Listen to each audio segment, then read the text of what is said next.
മാതൃത്വം കരുതലിന്റെ കരങ്ങളിൽ.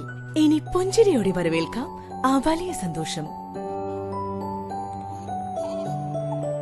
Nymphs hospital, Wandoor, Malappuram. Pookkottumpadam Lions ക്ലബ്ബും അമരമലം അയ്യപ്പ സേവാ സംഘവും സംയുക്തമായി കൊണ്ടോട്ടി ശിഹാബ് തങ്ങൾ ഡയാലിസിസ് സെന്ററിന്റെ സഹകരണത്തോടെ നടത്തിയ സൗജന്യ കിഡ്നി രോഗ നിർണയ ക്യാമ്പ് 250ഓളം ആളുകൾ പ്രയോജനപ്പെടുത്തി. പൂക്കോട്ടുംപാടം ഗുഡ്വിൽ ഇംഗ്ലീഷ് സ്കൂളിൽ വെച്ച് നടന്ന ക്യാമ്പ് അമരമലം ഗ്രാമപഞ്ചായത്ത് പ്രസിഡന്റ് ഇലക്കൽ ഹുസൈൻ ഉദ്ഘാടനം ചെയ്തു. പൂക്കോട്ടുംപാടം ലയൺസ് ക്ലബ്ബും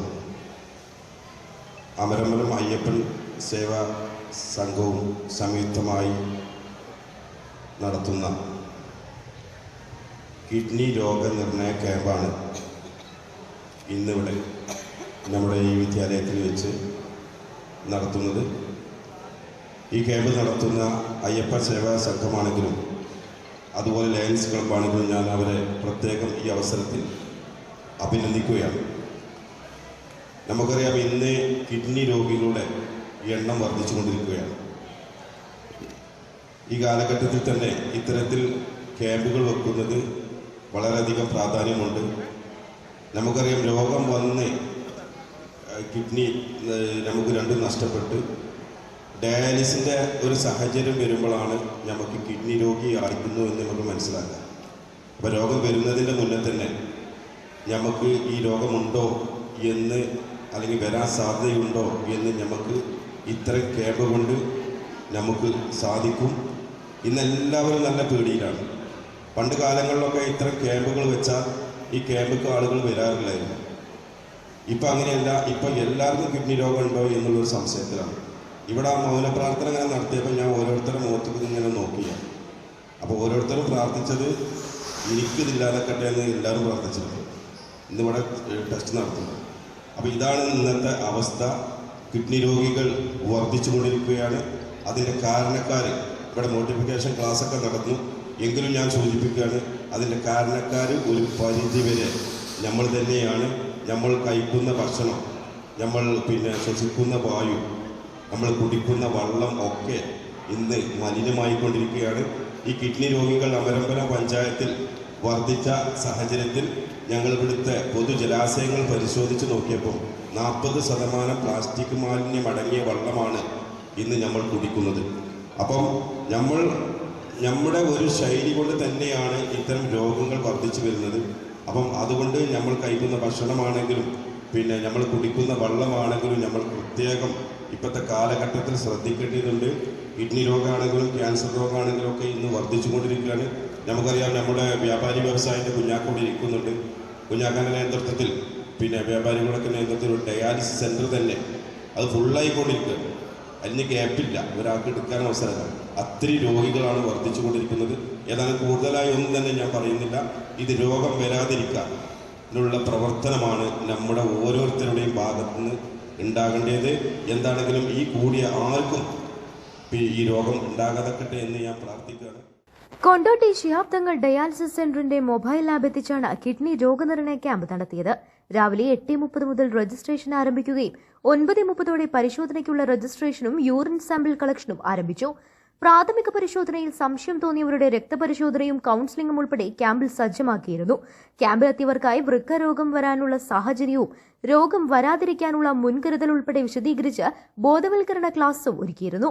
അല്ലെങ്കിൽ കൊടുക്കാനിരിക്കുന്ന മൂത്രത്തിന്റെ റിസൾട്ട് വരുന്നത് വരെയുള്ള തിരക്കും, റിസൾട്ട് എങ്ങാനും മാറി മറിഞ്ഞാൽ പിന്നെ തിരക്കുകളില്ല, പിന്നെ ഓട്ടപ്പാച്ചിലുകളില്ല, പിന്നെ ആർക്കും എങ്ങോട്ടും പോകാണ്ടാവില്ല. പിന്നെ വളരെ കൃത്യമായി ഈ രോഗം എങ്ങനെ വന്നു, വരാതിരിക്കാൻ എന്തൊക്കെ വഴികളുണ്ട്, എന്തൊക്കെ കഴിക്കണം, കഴിക്കാതിരിക്കണം, ജീവിതത്തിന്റെ ശൈലിയിൽ എന്തൊക്കെ മാറ്റങ്ങൾ കൊണ്ടുവരണമെന്ന് പഠിക്കണമെന്ന് ആഗ്രഹിക്കുമ്പോഴത്തേക്ക് വണ്ടി പൂക്കോട്ടുംപാടും അമരമ്പലം വിട്ട് കൊണ്ടോട്ടിയിലെത്തിയിട്ടുണ്ടാവും. അതുകൊണ്ട് തന്നെ എന്തൊക്കെ തിരക്കുകളുണ്ടെങ്കിലും നിങ്ങളെ വീട്ടുമുറ്റത്തെന്ന പോലെ നിങ്ങൾക്ക് വേണ്ടി നിങ്ങളെ ആരോഗ്യവും നിങ്ങളുടെ ജീവനും നിങ്ങളുടെ ജീവിതവുമായി ബന്ധപ്പെട്ട് ഏറ്റവും സുപ്രധാനമായ ഒരു ക്യാമ്പ് നിങ്ങളുടെ നാട്ടിൽ സംഘടിപ്പിച്ചിട്ട് അത് ആദ്യം മുതൽ അവസാനം വരെ ഉപയോഗപ്പെടുത്താൻ. ഉദ്ഘാടന ചടങ്ങിൽ ലയൺസ് ക്ലബ്ബ് പ്രസിഡന്റും ക്യാമ്പ് കൺവീനറുമായ PG സന്തോഷ് അധ്യക്ഷനായി. വ്യാപാരി വ്യവസായി ഏകോപന സമിതി ജില്ലാ സെക്രട്ടറിയും കുഞ്ഞി മുഹമ്മദ് മുഖ്യാതിഥിയായിരുന്നു. നമ്മൾ പറയങ്കാടായി നിങ്ങൾ വന്നു കഴിഞ്ഞാൽ ദിവസവും നിങ്ങൾക്ക് ഈ കട്ടിലും ഇതേപോലുള്ള ആളുകളെയും അവിടെ കൂട്ടിരിക്കുന്ന ആളുകളെയും കാണാൻ സൗകര്യമുണ്ട്. നിങ്ങൾ വരണം, എല്ലാവരും വരണം, കാരണം കാണണം. ഡയാലിസിസ് സംബന്ധമായിട്ട് പറയുകയാണെങ്കിൽ ഇന്ന് കഴിഞ്ഞ ബജറ്റ് ഇപ്പം മിനിഞ്ഞാന്ന് നമ്മുടെ സർക്കാർ അവതരിപ്പിച്ച നമ്മുടെ ബജറ്റിൽ കേരളത്തിലുള്ള മുഴുവൻ സർക്കാർ ആശുപത്രികളിലും ഡയാലിസിസ് സെന്ററുകൾ തുടങ്ങാൻ വേണ്ടി കോടികൾ അതിന് നീക്കി വെച്ചതായിട്ട് നിങ്ങൾക്ക് എല്ലാവർക്കും അറിയാം. ഇത് പറയുമ്പോൾ നമ്മൾ നിലമ്പൂർ താലൂക്ക് ആശുപത്രി ആയിരുന്ന കാലത്ത് കേരളത്തിൽ തന്നെ ആദ്യമായിട്ട് ഡയാലിസിസ് സെന്റർ തുടങ്ങിയത് നമ്മൾ നിലമ്പൂർ ആശുപത്രിയാണ്. കേരളത്തിൽ അന്ന് നിലമ്പൂർ താലൂക്ക് ആശുപത്രി, അന്ന് ജില്ലാ ആശുപത്രി ആണെങ്കിൽ അന്ന് താലൂക്ക് ആശുപത്രിയാണ്. അവിടെ ഇതേപോലെ ഒരു ഡയാലിസിസ് സെന്റർ തുടങ്ങണം എന്ന് ആവശ്യപ്പെട്ടുകൊണ്ട് ജനകീയ കമ്മിറ്റി വിളിച്ചല്ലോ. അവിടെ ഇതേപോലെ നമ്മൾ ഡയാലിസിസ് സെന്റർ ഇന്ന് നടത്തിക്കൊണ്ടിരിക്കുന്ന ആ ബിൽഡിങ് ഉണ്ടാക്കി കൊടുത്തിട്ടുള്ളത് നമ്മളാണ്. ഇവിടുത്തെ വ്യവസായ ഏകോപന സമിതി, ഈ പഞ്ചായത്ത് കമ്മിറ്റിയാണ് അവിടെ ഉണ്ടാക്കി കൊടുത്തത്. ഗ്രാമപഞ്ചായത്ത് ആരോഗ്യ വിദ്യാഭ്യാസ സ്ഥിരം സമിതി അധ്യക്ഷൻ Aneesh Kavalamukkatta, Ayyappa Seva Sangham president P Radhakrishnan, Lions club zonal chairman A V Anil Prasad, Ayyappa Seva Sangham രക്ഷാധികാരി Sethumadhavan, Shihab Thangal dialysis camp coordinator Sajad, Lions club vice president Rajmohan, Bhaskaran master, sunrise runners club president K Muralidharan, Lions club ജില്ലാ ചെയർപേഴ്സൺ മനോജ് കുമാർ എന്നിവർ സംസാരിച്ചു. അമരമ്പലം അയ്യപ്പ സേവാ സംഘം സെക്രട്ടറിയും ക്യാമ്പ് ചെയർമാനുമായ ബി കെ വിനോദ് സ്വാഗതവും ലയൺസ് ക്ലബ്ബ് ജില്ലാ ചെയർപേഴ്സൺ അൻവർ തെക്കോടൻ നന്ദിയും പറഞ്ഞു. ലയൺസ് ക്ലബ്ബ് പ്രവർത്തകർ, അയ്യപ്പ സേവാ സംഘം പ്രവർത്തകർ, സൺറൈസ് റണ്ണേഴ്സ് അംഗങ്ങൾ, trauma care volunteers, pharmacy, lab ജീവനക്കാർ, ഷിഹാബ് തങ്ങൾ ഡയാലിസിസ് സെന്റർ ജീവനക്കാർ, മറ്റ് സന്നദ്ധ പ്രവർത്തകർ ഉൾപ്പെടെയുള്ളവർ നേതൃത്വം നൽകി. News bureau, Pookkottumpadam. സ്വന്തം ഹൈസ്പീഡ് ഇന്റർനെറ്റ്, നമ്മുടെ സ്വന്തം ഇന്റർനെറ്റ്.